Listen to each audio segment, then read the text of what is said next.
Hey family, it's Touré, it's PT. God bless you and welcome to Balance. I'm excited about the conversation we're gonna have today. I've got a very special guest, Ashlee Eason, who's here with me today. An incredible human being, an awesome person, very bright, very talented, serves in our church, does wonderful things outside of the church. And Ashlee, I'm just excited to have this talk with you. How you doing? I am balanced. I love that. I love that. I'm also blessed and just very thankful to be having this conversation with you today. Yeah, no, it's so good, and you know, today we're going to talk about a part of the book that really resonated with you, and it resonates deeply with me, and I think that it will resonate with our listeners, with those who are watching right now. In that section of the book, I talk about losses and lessons, and I get very vulnerable in that chapter about the fact that I knew how to win, but I didn't know how to lose. Yeah. And I talk about, you know, my series of wins, you know, a decade of just multiple wins, you know, book deals, you know, the growth of our organization, entertainment projects, you know, selling a show, you know, to a major network, and all these things that took place, meeting and marrying the love of my life, you know, just explosive growth in so many key and vital areas. And then all that changed. In one year, I started experiencing some losses, you know, and they challenged me. And if I didn't step in and change my perspective, those losses were going to define me. Yeah. That part of the book resonated with you because you've been through some things too, haven't you? Yeah, I think I'm in a much better space now to talk about it, right? Good. But the biggest loss that I can think of currently is the loss of my marriage. It was something that I thought going into it would be a forever thing.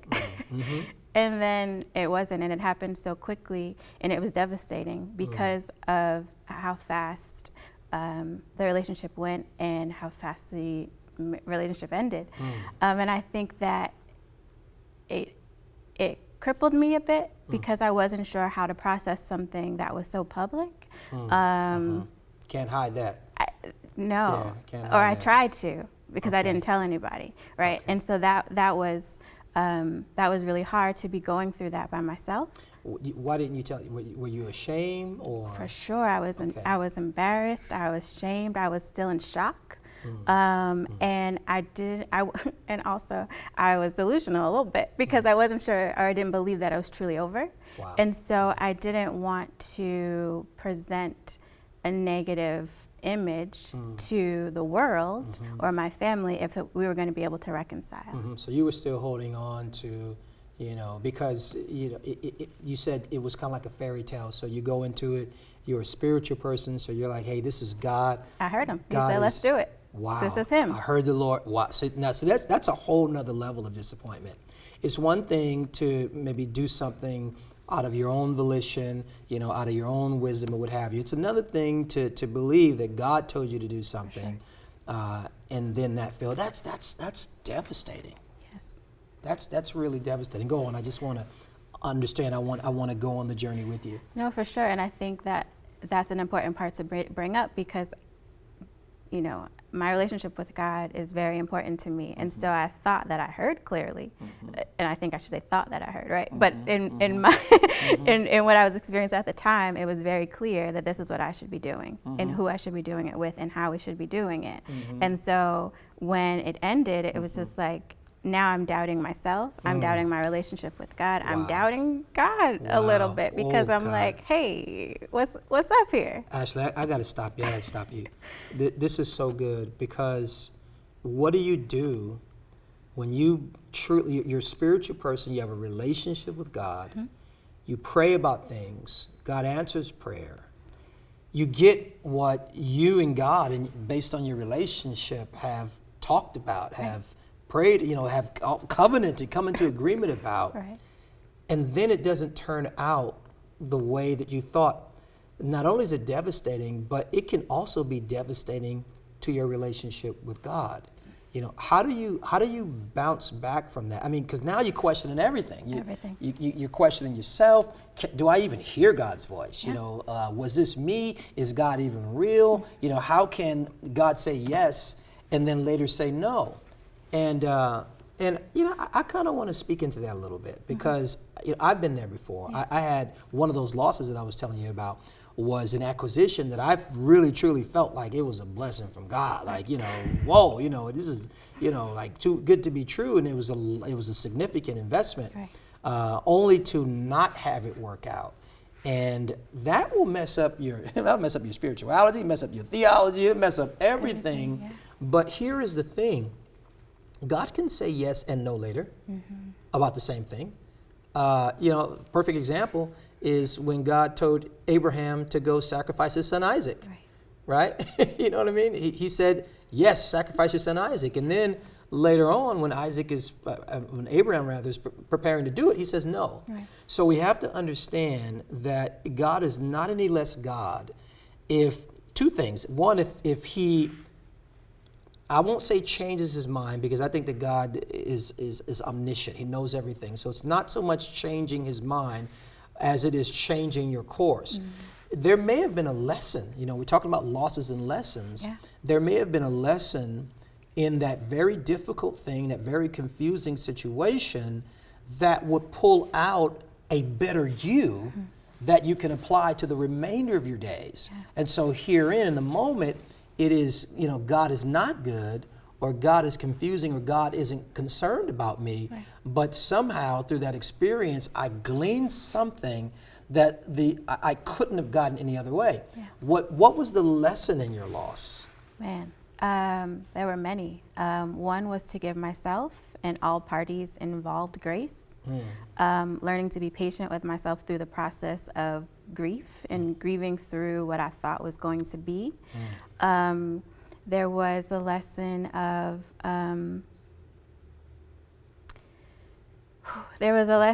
in learning to trust myself again, and truly reestablishing a relationship with God. And what did that look like? And allowing myself to have conversation with him and be angry or be upset, but not isolating fully from my relationship, which I had done initially because I was just like, God, what's up? What are you doing? What's happening?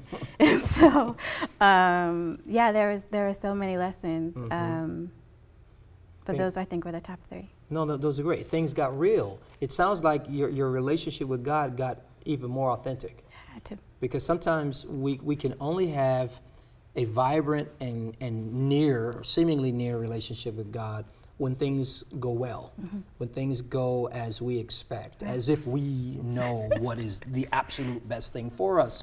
Because we're short-sighted. We don't want to be, but we are. We're short-sighted. And even if we are long-sighted in the context of humanity, if we match that up with God, we put that on, alongside God, God is seeing the end and the beginning. God is seeing generations. Right. We're trying to get through the week. Listen, the day. The day. God is like, He's seeing your great-great-grandchildren. And so sometimes God has to allow us to enter into circumstances that purify our relationship with God. God, I'm not going to solely love you because everything is going the way I think. Yeah. I'm going to learn to trust you and to trust your heart even when I can't see your hand. Yeah. And I think that it matures our relationship with God. Yeah. I think it brings sustainability to the relationship with God.